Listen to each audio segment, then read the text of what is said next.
Start from the mounted position. I'm going to show you guys how to get a straight arm lock from here. You know, whenever you're in a mounted position, you know, a guy's going to put his arms wherever he wants. Well, anytime you know jiu-jitsu, a guy puts his arm wherever he wants, unless you make him put them somewhere else. So as I start in this mounted position, he has his arms behind me. I don't want him there. So I'm going to come under his head, get a little space, dig under his arm here, then start to put pressure on his face. This will break his grip. As I'm putting pressure on his face, I'm also driving my shoulder into his bicep. This is going to get his arm to come up where I want it.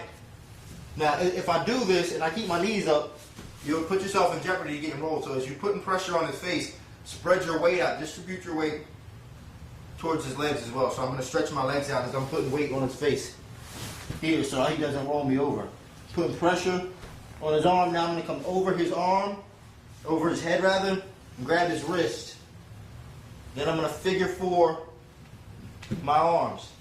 Now from here, again, keep your weight spread out. You can grapevine the leg to keep him, as an anchor to keep him from rolling you over. My weight is spread out across his body.